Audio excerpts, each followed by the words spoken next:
Back to my channel शिक्षा competition. और यहाँ पर मैं आज लेकर के आई हूँ यूजीसी नेट पेपर फर्स्ट के PYQ यानी कि प्रीवियस ईयर क्वेश्चन, यानी कि प्रीवियस ईयर भी नहीं है, यही ईयर का एक क्वेश्चन पेपर है जून 2024 में, जो कि निरस्त पेपर से यहाँ पर हम कुछ क्वेश्चन करने वाले हैं। आई होप आपको पसंद आएंगे और आपको ये भी पता लग जाएगा कि किस तरह के क्वेश्चन हैं जो आजकल ट्रेंड में हैं, जो ज़्यादातर पूछे जा रहे हैं। आजकल एक छोटे से छोटा क्वेश्चन भले ही को क्या है कि थोड़ा सा टफ बना दिया जाता है।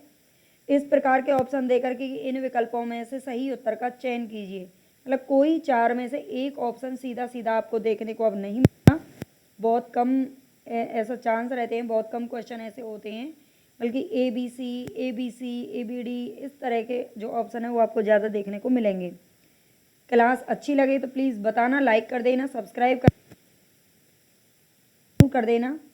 आप मुझे बताना कि क्लास आपको कैसी लगी है। इस टाइप के क्वेश्चन मैं अब लेकर के आऊँगी। फर्स्ट पेपर है हमारा, उसके अब PYQ ही हम करेंगे पेपर तक। तो हमारे यहाँ पर फर्स्ट क्वेश्चन है, कक्षा प्रौद्योगिकी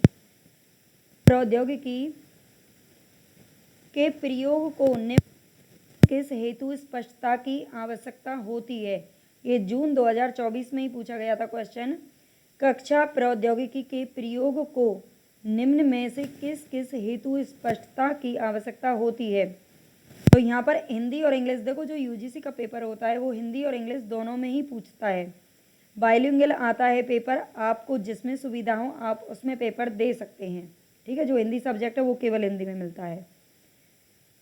तो यहाँ पर किस किस हेतु स्पष्टता की आवश्यकता होती है। इंस्ट्रक्शनल मैसेज यानी कि अनुदेशन संदेश, कोर्स ऑब्जेक्टिव्स पाठ्यक्रम उद्देश्य, technological competencies प्रौद्योगिकीय सक्षमताएं, experience of failures विफलताओं के अब, इंस्टीट्यूशनल इंडोलेंस यानी कि संस्थागत अकर्मण्यता।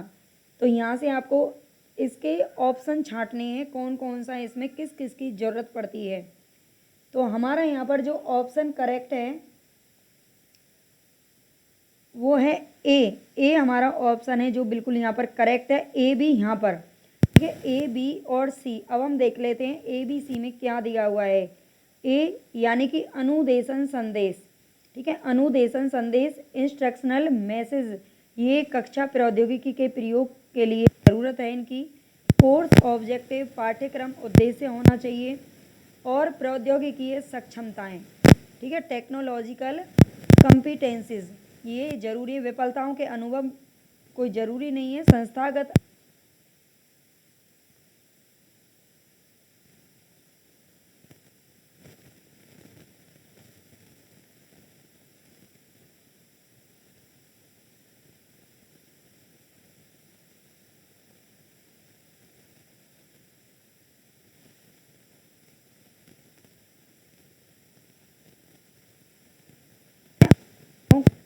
सही क्रम में व्यवस्थित कीजिए।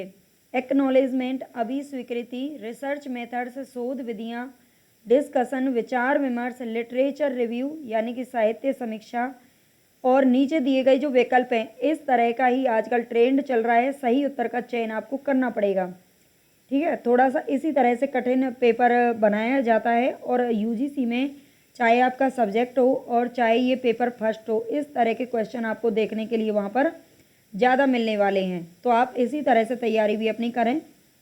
शोध निबंध के निम्न अनुभागों को सही क्रम में आपको लगाना है। तो हम सबसे पहले देख लेते हैं हमारा कौन सा ऑप्शन है जो कि सही है। तो ये है डी ऑप्शन, हालांकि डी ऑप्शन हमें इसमें दिखाई नहीं दे रहा है।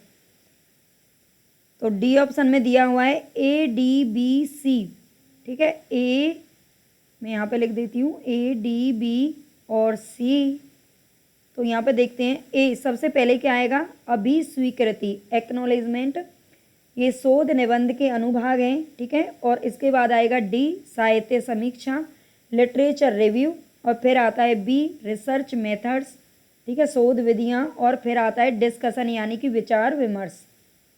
तो इस तरह के क्वेश्चन आपको देखने के लिए मिलेंगे। जून में इस तरह के क्वेश्चन है जो आए थे। नेक्स्ट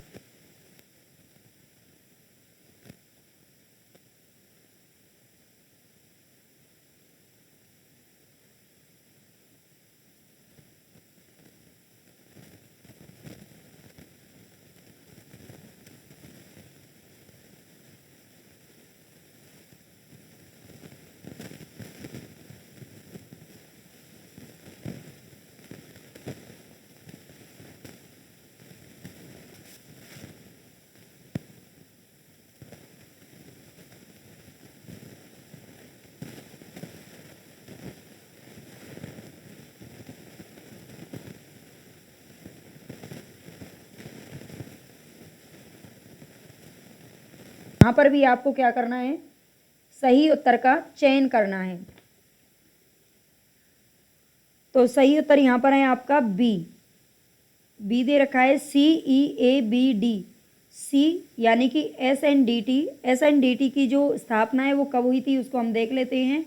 ये हुई है 1916 के अंदर, ठीक है, 1916 के अंदर हुई है। इसके बाद आता है हमारा सी के बाद ई यानी कि पटना यूनिवर्सिटी 1917 में, एक साल बाद, ठीक है, SNDT वुमेन्स यूनिवर्सिटी के एक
बिल्कुल राइट ऑप्शन पता होना चाहिए। कौन संरचनात्मक प्रेक्षण में प्रतिचयन उपागम की ओर संकेत करता है, ठीक है, जिसके द्वारा किसी प्रतिचयनित व्यक्ति का एक निर्धारित समय अवधि के लिए प्रेक्षण किया जाता है। फोकस प्रतिचयन, हिमकंदोक यानी कि स्नोबॉल प्रतिचयन, स्व उद्देश्य प्रतिचयन या समूह प्रतिचयन। तो बिल्कुल इसका जो राइट ऑप्शन है वो है क्लस्टर सैंपलिंग यानी कि समूह प्रतिचयन, ठीक है, ये हमारा राइट ऑप्शन है। नेक्स्ट क्वेश्चन है, निम्न में से जनसंचार की कौन कौन सी विशिष्टताएं हैं। तो जनसंचार की कौन कौन सी विशिष्टताएं हैं देखते हैं यहाँ पर। होमोजीनियस ऑडियंस यानी कि सजातीय श्रोता, प्रोफेशनल कम्युनिकेशन एज सोर्स, स्रोत के रूप में पेशेवर संचार, इमीडिएट फीडबैक, तत्काल प्रतिपुष्टि, यूज ऑफ ए मीडियम माध्यम का उपयोग, रैपिड ट्रांसमिशन ऑफ मैसेज संदेशों का त्वरित प्रेषण। यहाँ पे भी आपको क्या करना है, विकल्प का चयन करना है। तो बताइए जनसंचार की कौन कौन सी विशिष्टताएं हैं इसमें से। तो स्रोत के रूप में पेशेवर संचार, माध्यम का उपयोग तो बिल्कुल है, ये भी है। सजातीय श्रोता इसके अंदर नहीं आता। स्रोत के रूप में पेशेवर संचार है और माध्यम का उपयोग, और इसके बाद है रैपिड ट्रांसमिशन ऑफ मैसेज यानी कि संदेशों का त्वरित प्रेषण, त्वरित यानी कि तत्काल, ठीक है। तो बी डी ई देख लेते हैं किसमें हमारा BDE, डी ऑप्शन इसका बिल्कुल करेक्ट है, ठीक है, BDE। स्रोत के रूप में पेशेवर संचार, माध्यम का उपयोग, संदेशों का त्वरित प्रेषण, तत्काल प्रतिपुष्टि मिले ये कोई ज़रूरी नहीं है, और सजातीय श्रोता हो ये भी कोई ज़रूरी नहीं है। तो ये किसके रूप में काम करती हैं, जनसंचार की विशेषताएं यही होती हैं।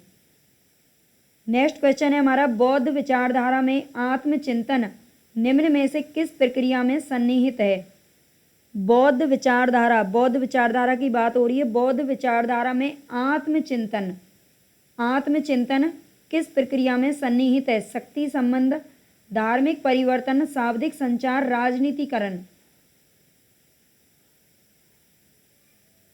बताइए बौद्ध विचारधारा में आत्मचिंतन किस प्रक्रिया के सन्निहित का मतलब होता है किसके ज़्यादा क्या है, नज़दीक है, ठीक है। तो ये है वर्बल कम्युनिकेशन यानी कि शाब्दिक संचार, ठीक है, ये थर्ड ऑप्शन हमारा यहाँ पर करेक्ट है, शाब्दिक संचार। निम्नलिखित कथनों में से कौन सा कथन कोई भी बिल्ली गैर विडाल नहीं है के समतुल्य है। कोई भी बिल्ली गैर बिडाल नहीं है, ये किसके समतुल्य है बताइए। कोई भी बिडाल बिल्लियां नहीं है, सभी गैर बिल्लियां बिडाल हैं, सभी बिल्लियां बिडाल हैं, या सभी बिडाल बिल्लियां हैं।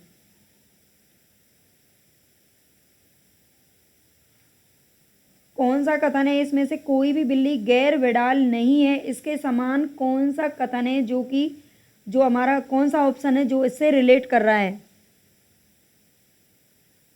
तो इसमें देखिए कोई भी बिल्ली गैर बिडाल नहीं है, इसका मतलब सभी बिल्ली क्या है, बिडाल हैं, है ना। तो इसमें सी ऑप्शन हमारा बिल्कुल करेक्ट है। इजी सा क्वेश्चन है ये, है ना, इसका हर कोई आइडिया लगा लेगा। सभी बिल्लियां इसका मतलब बिडाल हैं, अगर गैर बिडाल नहीं है तो। ये थोड़ा सा माइंड के भी क्वेश्चन होते हैं, मतलब इनको आपको, ये रीजनिंग वाले क्वेश्चन है, रीजनिंग तर्क संगत वगैरह इस टाइप के हैं। निम्न भिन्नों को बढ़ते क्रम में व्यवस्थित कीजिए। ये यहाँ पर आपका मैथ का क्वेश्चन है। निम्न भिन्नों को आपको जो ये भिन्न दे रखे हैं, फ्रैक्शन दे रखे हैं, वो बढ़ते क्रम में व्यवस्थित करने हैं। बढ़ते क्रम में यानी कि इंक्रीजिंग ऑर्डर में आपको इनको लगाना है, ठीक है। इंक्रीजिंग ऑर्डर जिसको बोलते हैं, असेंडिंग ऑर्डर। तो ये 14/17 11 है। मतलब इसको कैसे लगाते हैं आप देखो, इसका जो तरीका होता है ना, सीधा सीधा अगर आपको तरीका करना है बिल्कुल पारंपरिक, तो यही है कि आप इसको इससे क्या करना देना है, डिवाइड कर देना है ना। मुझे मैथ थोड़ा ज़्यादा आती तो नहीं है ना, लेकिन इसका सीधा से यही तरीका है कि आप इसको अगर डिवाइड करेंगे तो यहीं से आपको पता चल जाएगा कि इसमें से कौन सा छोटा है और कौन सा बड़ा है। तो उस तरीके से आप लगा सकते हैं, एक इसका सबसे अच्छा तरीका यही होता है। और बाकी अगर इसमें टाइम लगता है तो थोड़ा आप फ्रैक्शन को भी देख सकते हैं, जैसे कि इसमें देखो 14/17 है, और ये 11/13 है, 7/9 है, और 16 अपॉन क्या है 19 है। तो इनका जो बढ़ता क्रम है, बढ़ते क्रम में सीधा सीधा यही है, सबसे छोटा है। जो न्यूमरेटर जिसका छोटा होता है ना, वही छोटा होता है, और न्यूमरेटर जिसका बड़ा होता है वो बड़ा है, ठीक है। यहाँ से भी आप आइडिया, इसका बिल्कुल सिंपल तरीका यही है। अगर आप इसको डिवाइड करने बैठेंगे तो बहुत टाइम लगेगा। अगर आपको सारे न्यूमरेटर एक जैसे दे रखे हैं, लाइक्ड फ्रैक्शन होता है एक तरीके का, मैं सिंपल भाषा में समझा देती हूँ। मान लीजिए जैसे ये आपको ये छोटा दे रखा है, ठीक है। ये इसके बाद आएगा कौन सा 11/13, और फिर इसके बाद आएगा 14/17, और फिर इसके बाद में आएगा 16/19। क्यों, इनका जो न्यूमरेटर है, न्यूमरेटर बोलते हैं ऊपर वाली जो संख्या होती है, ठीक है, और ये डेनोमिनेटर होता है जो कि नीचे होता है, ठीक है। इनको हमें नहीं देखना है। अगर न्यूमरेटर हमारे सेम दे रखे हैं तब हम डेनोमिनेटर पे जाएंगे। अगर न्यूमरेटर हमारा डिफरेंट है तो बिल्कुल ईजी है, जो सबसे छोटा है वो सबसे छोटा ही रहेगा, और जो उससे बड़ा है वो उससे बड़ा ही है।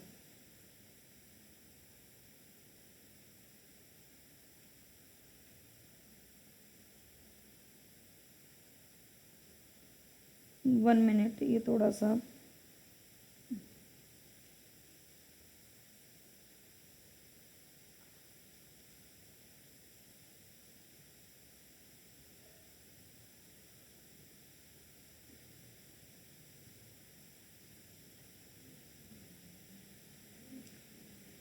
कोई नहीं। यहाँ पे निम्न भिन्नों को देखो बढ़ते क्रम में लगाना है, तो सीधा सा है, आप यहाँ से इसको ना भाई डिवाइड करके ही दिखाया गया है। और इसका जो ऑप्शन है ना, वो हमारा कितना आ रहा है, ये जो तरीका है ना, छोटी क्लास के बच्चों के लिए है, तो आप इस पे ध्यान ना दीजिए। यहाँ पर हमारा जो ऑप्शन होगा इसका, उसको देखते हैं हम। वन मिनट,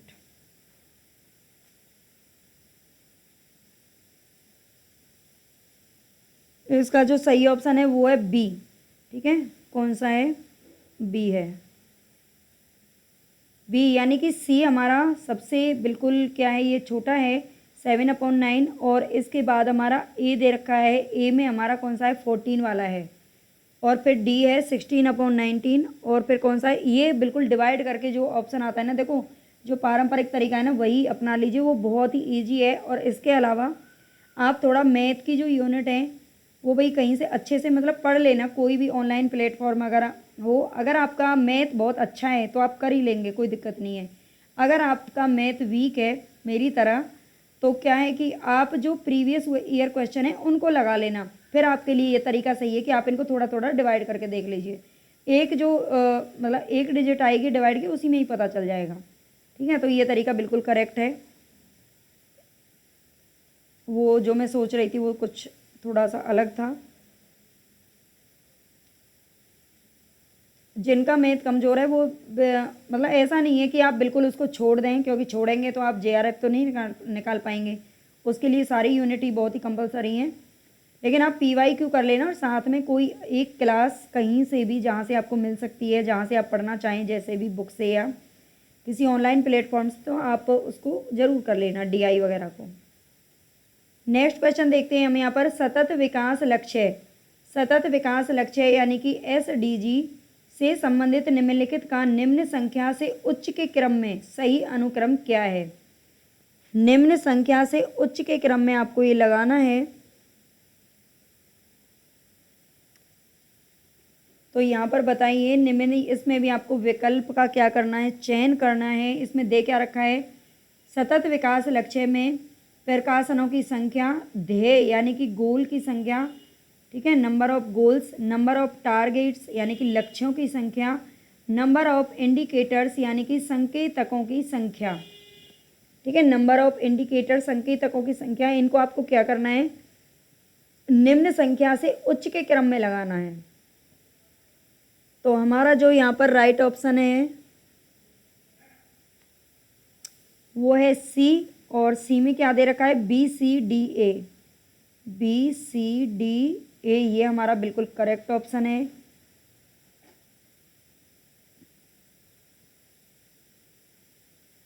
और बी में कौन सा है, ध्येय यानी कि गोल की संख्या, नंबर ऑफ गोल्स हमारा सबसे पहले है, इसके बाद नंबर ऑफ टारगेट्स। एसडीजी का सही अनुक्रम आपसे पूछ रहा है, तो एसडीजी में सबसे पहले गोल्स की संख्या, फिर नंबर ऑफ टारगेट्स यानी कि लक्ष्यों की संख्या, इसके बाद आता है नंबर ऑफ इंडिकेटर्स संकेतकों की संख्या, और प्रकाशनों की संख्या सबसे लास्ट में आती है।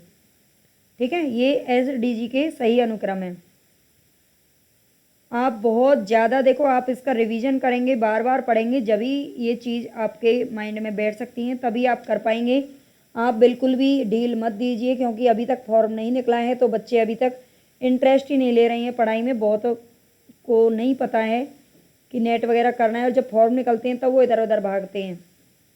तो जो भी नेट क्लियर करना चाहते हैं वो बिल्कुल अपनी पढ़ाई को रेगुलर करते रहें, फॉर्म जरूर निकलेगा, पेपर भी जरूर होगा। निम्नलिखित में से कौन स्वयं पाठ्यक्रमों हेतु नियुक्त किए गए राष्ट्रीय समन्वयक हैं। तो इनमें से कौन स्वयं पाठ्यक्रमों के लिए नियुक्त किए गए राष्ट्रीय समन्वयक हैं। Indian institute of management Bangalore यानी कि भारतीय प्रबंधन संस्थान बेंगलोर, IIMB। इसके बाद है प्रौद्योगिकी संवर्धित अधिगम संबंधी राष्ट्रीय कार्यक्रम, NPTEL, national programme on technology enhanced learning, NPTEL, ये इसकी फुल फॉर्म है, ये भी याद रख लेना। National institute of open schooling, NIOS का नाम बहुत सुना होगा, राष्ट्रीय मुक्त विद्यालय संस्थान, NIOS बोलते हैं इनको। Block institute of teacher education, BITE, अध्यापक शिक्षा संबंधी ब्लॉक संस्थान। तो इनमें से कौन से हैं जो स्वयं पाठ्यक्रम हेतु नियुक्त किए गए राष्ट्रीय समन्वयक हैं, यानी कि उनको नियुक्त किया गया है किसके लिए, स्वयं पाठ्यक्रम के लिए। तो बताइए इसमें से कौन सा ऑप्शन है जो आपका करेक्ट होगा। आगे आपको विकल्प भी दे रखे हैं।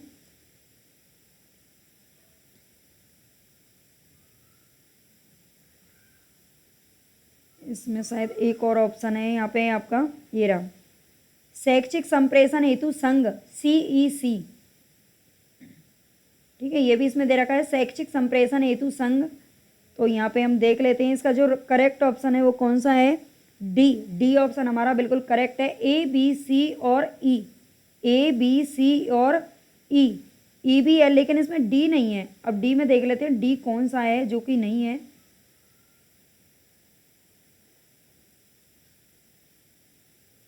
D, block institute of teacher education, ठीक है, BITE, ये इसके अंदर नहीं है। बाकी के सारे जो है वो किसके समन्वय के रूप में नियुक्त किए गए हैं? स्वयं पाठ्यक्रम के लिए। ठीक है, ये याद रख लेना। इसमें भारतीय प्रबंधन संस्थान यानी कि IIMB बेंगलोर वाला किया गया है। प्रौद्योगिकी संवर्धित अधिगम संबंधी राष्ट्रीय कार्यक्रम NPTEL ये भी है, और राष्ट्रीय मुक्त विद्यालय संस्थान यानी कि NIOS ये भी है, और इसके अलावा शैक्षिक संप्रेषण हेतु संघ CEC ये भी है। ठीक है, ये ध्यान रख लेना। ये थोड़े से देखो लॉन्ग होते हैं क्वेश्चन, इनमें टाइम भी लगता है, तो आप थोड़ा सा पेशेंस बना के रखें, है ना। जब मैंने भी बनाया हुआ है तो आप भी बना के रखें। निम्नलिखित में से कौन से कथन है जो कि सही हैं? सत्यता और असत्यता वैश्विक प्रतिज्ञप्तियों के क्या हैं? गुण हैं। वैधता कभी भी स्वयं से किसी एकल प्रतिज्ञप्ति के लिए प्रयुक्त नहीं की जा सकती है। वैध युक्ति में इसके सभी आधार वाक्यों का सत्य होना आवश्यक है। किसी वैध निगमनात्मक युक्ति में सभी आधार वाक्य सत्य एवं निष्कर्ष असत्य नहीं हो सकता है। तो यहाँ पे भी आपको विकल्प दिए हुए हैं। देखो, ये बिल्कुल कठिन क्वेश्चन पेपर को ऐसे ही बनाया जाता है, थोड़े लॉन्ग उनको दे करके, ऑप्शंस को और विकल्प दे करके। तो यहाँ पर यहाँ पे देखें आप कौन सा हमारा जो करेक्ट है, तो ये C हमारा ऑप्शन है जो कि करेक्ट है, A, C और D। अब देखते हैं A में क्या है। सत्यता और असत्यता वैश्विक प्रतिज्ञप्तियों के गुण हैं, ये बात बिल्कुल सही है। और C में क्या है? B इसमें नहीं आ रहा है। C में है वैध युक्ति में इसके सभी आधार वाक्यों का सत्य होना आवश्यक है। और D में है किसी वैध निगमनात्मक युक्ति में सभी आधार वाक्य सत्य एवं निष्कर्ष असत्य नहीं हो सकता है। तो ये जो कथन है वो तीनों के तीनों क्या हैं? करेक्ट हैं। आप अच्छे से इसको, अगर बोलने से समझ में नहीं आ रहा तो आप पॉज करके इसको पढ़ लेना ढंग से, क्योंकि ये बड़े होते हैं थोड़े से क्वेश्चन। सूची 1 के साथ सूची 2 का आपको मिलान करना है। देखते हैं यहाँ पे क्या दिया हुआ है। जल जनित बीमारी क्या है? मलेरिया दे रखा है आगे। प्रदूषित जल के अंतर्ग्रहण के कारण, यानी कि प्रदूषित जल को पीने से जो बीमारियां होती हैं वो कौन सी है?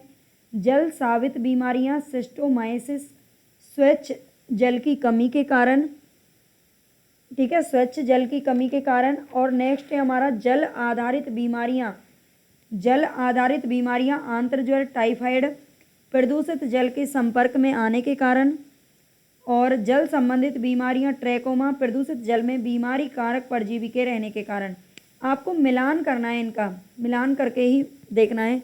तो मैं सीधा सीधा आपको बता देती हूँ। देखो, जल जनित जो बीमारी होती है वो होती है आंत्रज्वर यानी कि टाइफाइड। आपने देखा होगा जब हम प्रदूषित जल पीते हैं, गंदा पानी पीते हैं, हालांकि हमें देखने में वो स्वच्छ लगता है लेकिन वो स्वच्छ होता नहीं है, तो उससे क्या होता है? टाइफाइड होता है। कौन सी बीमारी होती है? सॉरी, इससे होती है भाई टाइफाइड। ठीक है, ये मैं यहीं पे लिख देती हूँ। टाइफाइड होती है प्रदूषित जल के अंतर्ग्रहण के कारण। तो इससे सभी बचें। जल सावित बीमारियां, ये कौन सी होती हैं? इससे ट्रैकोमा। ठीक है, इसके द्वारा जल सावित जो होती हैं बीमारियां, इससे स्वच्छ जल की कमी के कारण कौन सी बीमारियां होती हैं? तो ये होती है ट्रैकोमा। आगे दिया हुआ है D में, वो हम बाद में मिला लेंगे, मैं आपको सीधा सीधा ऑप्शन बता देती हूँ। ठीक है, इसके बाद जल आधारित बीमारियां कौन सी होती हैं? सिस्टोमाइसिस। ठीक है, सिस्टोमाइसिस ये होती हैं जल आधारित बीमारियां। यहाँ पे मिला लेना इसको, सिस्टोमाइसिस। वैसे सुन लेना ध्यान से, आपको समझ में आ जाएगा।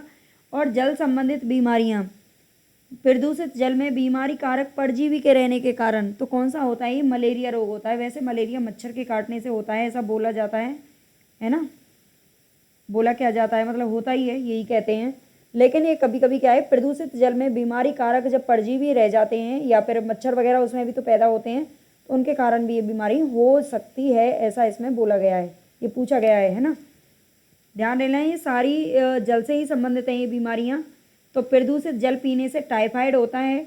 ए के साथ में आपको कौन सा मैच करना है? C, है ना। ए के साथ में C मैच करना है। और जल सावित बीमारियां यानी कि ट्रैकोमा, D, C, D हमारा यहाँ पे ऑप्शन कौन सा आएगा? C, D। और इसके बाद जल आधारित बीमारियां, सिस्टोमाइसिस यानी कि B, और यहाँ पे आएगा A। अब देख लेते हैं हमारा कौन सा ऑप्शन है जो कि सही है। CDBS में सेकंड यानी कि थर्ड हमारा दोनों में दे रखा है, इसमें भी फोर्थ दे रखा है। देखो आपको एक और चीज़ बता देती हूँ मैं, UGC नेट का पेपर कठिन लगता ज़रूर है लेकिन उसके ऑप्शन बहुत ईजी होते हैं, है ना, अगर आप थोड़ा सा दिमाग लगाएंगे तो। यहाँ पे भी थर्ड दे रखा है, यहाँ पे भी थर्ड दे रखा है, अगर आपको एक भी ऑप्शन पता है ना तो 100% आप कर ले जाएंगे। यहाँ पे फोर्थ दे रखा है, यहाँ पे फोर्थ दे रखा है, अब इन दोनों में कन्फ्यूजन दे दिया है इन्होंने आगे, है ना। तो एक आध तो ऐसा पता भी होता है। तो सी में क्या है, फर्स्ट है, नहीं हमारा यहाँ पे बी आना चाहिए था, सेकंड, ठीक है। तो ये हमारा जो ऑप्शन है वो करेक्ट है। मैं थोड़ा सा इसके बारे में बात करूँगी किसी दिन, मैंने 2023 का पेपर देखा था, उसमें बड़े अच्छे ऑप्शन दे रखे थे, बिल्कुल आराम से तुक्का लग रहा था। तो निम्नलिखित में से कौन सा सर्वाधिक कम समय तक अस्तित्ववान एवं अस्थिर वायु जल प्रदूषक है? वायु या जल का प्रदूषक है, कौन सा है जो सबसे कम समय तक रहता है ना, वायुमंडल में जो कब से सबसे कम उम्र है जिसकी, वो कौन सा प्रदूषक है बताइए? स्मॉग यानी कि धूम्र कोहरा, या फिर वॉलेटाइल ऑर्गेनिक कंपाउंड्स VOCs, ये वाष्पशील कार्बनिक यौगिक होते हैं, VOC इनको बोलते हैं, और परसिस्टेंट ऑर्गेनिक पॉल्यूटेंट्स POPs, स्थायी कार्बनिक प्रदूषक POP, या पॉलीसाइक्लिक एरोमेटिक हाइड्रोकार्बन्स PAH, बहुचक्रिक सुगंधित हाइड्रोकार्बन PAH। तो इनमें से कौन सा है हमारा जो सबसे कम समय तक रहता है?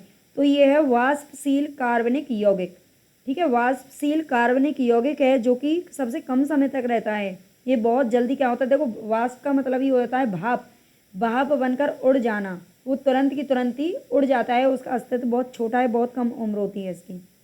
आई होप आपको समझ में आ रहा होगा। हमारे पास 20 क्वेश्चन है, वैसे तो 50 क्वेश्चन पूछे जाते हैं लेकिन मैंने 20 लिए हैं क्योंकि बहुत ज़्यादा लॉन्ग हो जाती है वीडियो और बच्चे फिर देखते नहीं हैं। अगर आप लोग जुड़ेंगे, आप देखना पसंद करेंगे, जितना ज़्यादा आप शेयर करेंगे, सब्सक्राइब करेंगे, उतना ही अच्छे आपके लिए मतलब फ़ायदा हो जाएगा, ठीक है, तभी मैं मेहनत कर पाऊँगी।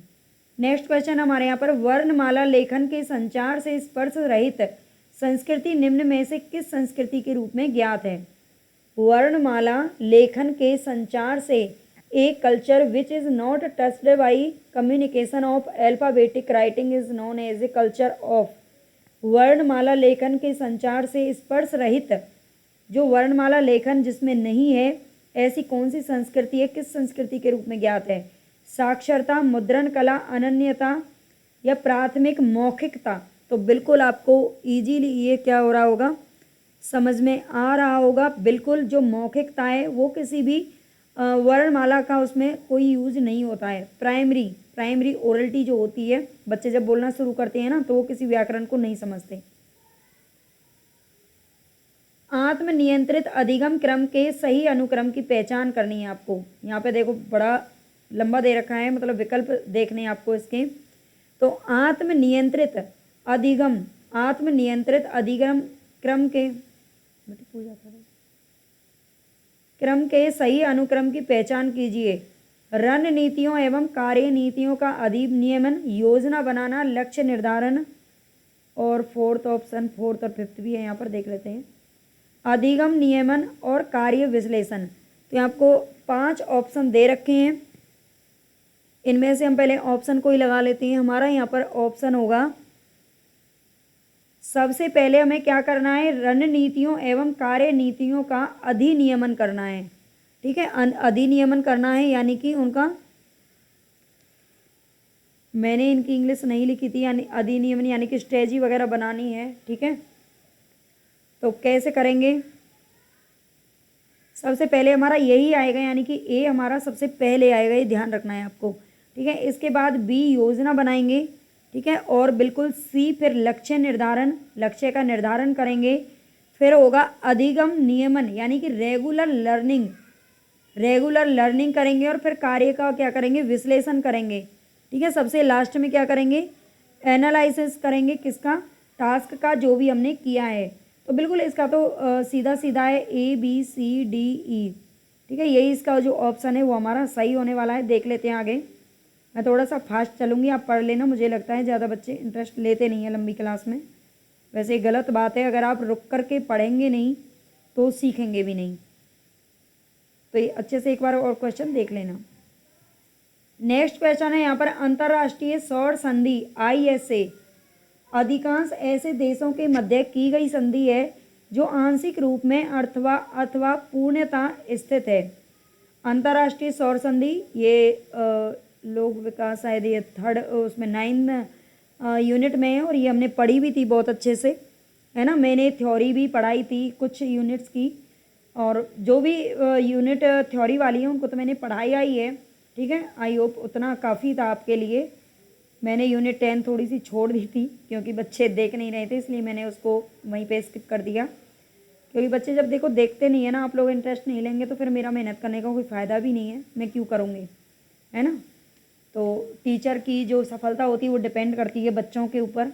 तो आप प्लीज़ ज़्यादा से ज़्यादा आप शेयर करेंगे, सब्सक्राइब करेंगे और सपोर्ट करेंगे तो ज़रूर आपको ये क्लास रेगुलर आपके पेपर तक मिलती रहेंगी, और नहीं करेंगे तो फिर मैं कह भी नहीं सकती कुछ भी। तो अंतर्राष्ट्रीय सौर संधि अधिकांश ऐसे देशों के मध्य की गई। ये कौन से देश हैं कर्क रेखा से ऊपर के हैं, ये तो आप जानते ही होंगे। ये हमारी पृथ्वी है, ये शायद गोल नहीं बनी है लेकिन कोई बात नहीं। ये हमारी क्या है, जो भूमध्य रेखा होती है वो है ये, है ना, जो बीच वाली होती है। और इसके ऊपर हमारा क्या है, ये उत्तरी गोलार्ध होता है, ये तो सभी जानते होंगे। ये दक्षिणी गोलार्ध है, ये उत्तरी गोलार्ध है, ये दक्षिणी गोलार्ध है, सभी जानते हैं, ठीक है। तो यहाँ पर कर्क रेखा से ऊपर और मकर रेखा से नीचे, ये मकर रेखा आती है और ये कर्क रेखा आती है, जो कि अरे तू क्यों आ जाता है, ये जो कि 23.5 डिग्री पर ये दोनों की दोनों क्या करती हैं, पृथ्वी पर को क्रॉस करती हैं। 23.5 डिग्री पर है ये दोनों की दोनों, ठीक है। ये कर्क रेखा हमारे भारत के 8 राज्यों से होकर के गुजरती है, वो भी आप याद रख लेना है। जीके का क्वेश्चन है। वैसे जीके पढ़ाना मुझे बहुत पसंद है, लेकिन अभी मैं यूजीसी में फंसी हुई हूँ। तो यहाँ पर देखते हैं हमारा कौन सा ऑप्शन है जो कि करेक्ट होगा। यहाँ पे विकल्प वगैरह कुछ नहीं छाटना, हमारा सीधा आंसर आना चाहिए। तो अंतर्राष्ट्रीय सौर संधि, देखो अंतर्राष्ट्रीय जो सौर संधि हुई ना वो इन सभी देशों के बीच में हुई है। भारत और फ्रांस के, भारत का यानी कि 2015 में हुई थी। उस टाइम प्रधानमंत्री नरेंद्र मोदी थे और फ्रांस के राष्ट्रपति थे उस टाइम पर। उन दोनों ने पहल की थी। बाकी इसमें लगभग मुझे अब तो करीब याद नहीं है, मैंने पढ़ाया था इस क्वेश्चन को बहुत अच्छे से, थ्योरी पढ़ी थी हमने इसकी। इसमें 60 के समथिंग अप्रॉक्सीमेट मुझे ऐसा याद है, उतने लोगों ने कुछ भाग लिया था, प्लस माइनस में होंगे। तो इन देशों ने भाग लिया था, और ये किस किस के बीच में, कर्क रेखा एवं मकर रेखा के मध्य में, ठीक है। कर्क रेखा और मकर रेखा के बीच में जो देश हैं उन्होंने ये संधि की थी। चलते हैं नेक्स्ट। आपकी रुचि वाले चरों से इतर बाह्य चरों का सुव्यवस्थित निरसन निम्न में से किसमें प्राप्त किया जा सकता है। तो ये शोध का रिसर्च का क्वेश्चन है यूनिट 2 से। आपकी रुचि वाले चरों से इतर बाह्य चरों का सुव्यवस्थित निरसन निम्न में से किसमें प्राप्त किया जा सकता है। क्वालिटेटिव रिसर्च गुणात्मक शोध, और कोरिलेशनल रिसर्च सहसंबंधी शोध, एक्सपेरिमेंटल रिसर्च प्रायोगिक शोध, लॉन्गिट्यूडनल रिसर्च अनुदैर्ध्य शोध। तो इनमें से आपको क्या करना है, बताना है। ये थोड़ा सा घुमा फिरा के देते हैं क्वेश्चन को, सीधा सीधा नहीं पूछते, वैसे शोध पढ़ लेने हैं सबको। तो आपकी रुचि वाले चरों से इतर बाह्य चरों का सुव्यवस्थित निरसन निम्न में से किस में प्राप्त किया जा सकता है। तो ये एक्सपेरिमेंटल रिसर्च में किया जा सकता है, यानी कि प्रायोगिक शोध में, ठीक है। ये इसका करेक्ट ऑप्शन है। आप जितना ज़्यादा प्रैक्टिस करेंगे ना, अगर आपको कुछ भी समझ में अभी नहीं आ रहा है तो बिल्कुल परेशान मत होना। अगर आप पास करना चाहते हैं तो आप फॉर्म ज़रूर डालना, और बस किसी भी एक प्लेटफॉर्म से, चाहे मेरे साथ जुड़ना, चाहे किसी के भी साथ जुड़ना, किसी भी एक प्लेटफॉर्म में। अगर आप सेल्फ स्टडी भी करते हैं तब भी आप कहीं ना कहीं ऑनलाइन का सहारा ज़रूर लेना, मैं कहती हूँ। क्योंकि खाली सेल्फ स्टडी और बुक पढ़ने से आपको समझ में नहीं आएगा, और बुक में से क्वेश्चन सीधे सीधे आजकल नहीं पूछे जाते, बड़े घुमा के फरा करके पूछते हैं। और हमारे साथ अगर आप प्रैक्टिस करेंगे तो 100% आपका पेपर निकल जाएगा। निम्नलिखित को बढ़ते गुणार्थ के क्रम में व्यवस्थित करना है। बढ़ते गुणार्थ के क्रम में व्यवस्थित करना है भैया आपको। ये क्या कह रहा है, arrange the following in order of increasing connotation. तो डोमेस्टिक एनिमल दे रखे हैं यहाँ पर आपको, घरेलू पशु, एनिमल पशु, हॉर्स घोड़ा, बीस्ट ऑफ बर्डन यानी कि भार ढोने वाले पशु जैसे कि खच्चर वगैरह होते हैं, गधे वगैरह होते हैं। ठीक है, तो यहाँ पे आपको करना क्या है, विकल्पों में से सही उत्तर का चयन करना है। बढ़ते गुणार्थ के क्रम में, गुणार्थ यानी कि संख्या शायद पूछ रहा है ये, है ना। तो इनमें से कौन सा ऑप्शन है जो कि आपका सही है, किसकी संख्या है जो सबसे ज़्यादा बढ़ रही है। तो ये है पशु, सबसे पहले इसमें आएगा एनिमल यानी कि बी हमारा आएगा, और इसके बाद आएगा बी के बाद ए कौन सा है, घरेलू पशु, है ना ए, और इसके बाद कौन सा है हमारा, भार ढोने वाले पशु ज़्यादा बढ़ रहे हैं और घोड़ा रह गए हैं कम, यानी कि डी और सी।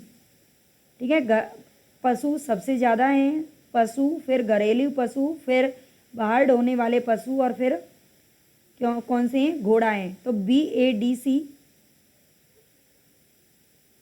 बी ए डी सी हमारा कौन सा ऑप्शन है, आगे देखते हैं, यहाँ पे नहीं है, बी ए डी सी ये दे रखा।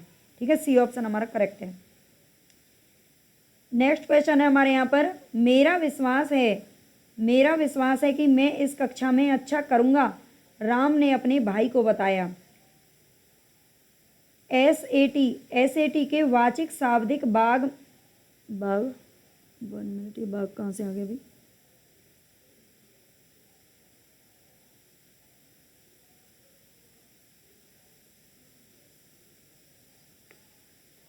बाघ ही है ना, बाघ में मैंने पूर्ण अंक प्राप्त किए और मैंने सदैव अपने साहित्य विषय की कक्षाओं में उत्कृष्ट स्थान प्राप्त किया है। राम निम्नलिखित में से क्या प्रदर्शित कर रहा है। मेरा विश्वास है कि मैं इस कक्षा में अच्छा करूँगा, राम अपने भाई को ये बात बता रहा है, तो वो किस चीज़ का प्रदर्शन कर रहा है, हाई सेल्फ एस्टीम यानी कि उच्च आत्मसम्मान, हाई लेवल्स ऑफ एम्पैथी यानी कि उच्च स्तरीय तदनुभूति, high self efficiency in literature साहित्य में उच्च स्वय क्षमता, low self efficiency in literature साहित्य में निम्न लो, ठीक है, निम्न स्वय क्षमता। तो क्या दिखा रहा है, वो दिखा रहा है उच्च स्वय क्षमता यानी कि साहित्य में। ठीक है, एसएटी के वाचिक शाब्दिक भाग में मैंने पूर्ण अंक प्राप्त किए और मैंने सदैव अपने साहित्य विषय की कक्षाओं में, साहित्य की बात हो रही है यहाँ पर, और वो उच्च स्वय क्षमता को दिखा रहा है वहाँ पर। ठीक है, कि मैंने पहले भी इसमें ओरल और जो पेपर हुआ था उसमें बहुत अच्छे अंक प्राप्त किए थे, तो मैं इस कक्षा में बहुत अच्छा करूँगा, ऐसा वो बोल रहा है। तो साहित्य की बात हो रही है, बहुत ईजी है, बहुत टफ नहीं है, लेकिन थोड़ा सा इनके ऑप्शंस को देखकर डर लगने लगता है। कोई नहीं, डरना नहीं है। चलते हैं नेक्स्ट क्वेश्चन की तरफ। सकल पंजीकरण अनुपात GER एड जनसंख्या के किस आयु वर्ग के प्रतिशत के रूप में उच्चतर शिक्षा में पंजीकृत विद्यार्थियों की संख्या का मापन है। सकल पंजीकरण अनुपात एड जनसंख्या के किस आयु वर्ग के प्रतिशत के रूप में उच्चतर शिक्षा में पंजीकृत विद्यार्थियों की संख्या का मापन है। जो बच्चे हायर एजुकेशन में हैं, जो बच्चे हाई एजुकेशन प्राप्त कर रहे हैं, उनमें पूछ रहा है कि जो जनसंख्या है सकल पंजीकरण अनुपात में किस साल से किस साल तक के बच्चे उसमें शामिल किए गए हैं। तो 18 से 24 वर्ष या फिर 19 से 25 वर्ष तक, 18 से 23 साल तक के बच्चे, या फिर 17 से 23 साल तक के बच्चे। तो कौन से बच्चे हैं जो यहाँ पर रखे गए हैं।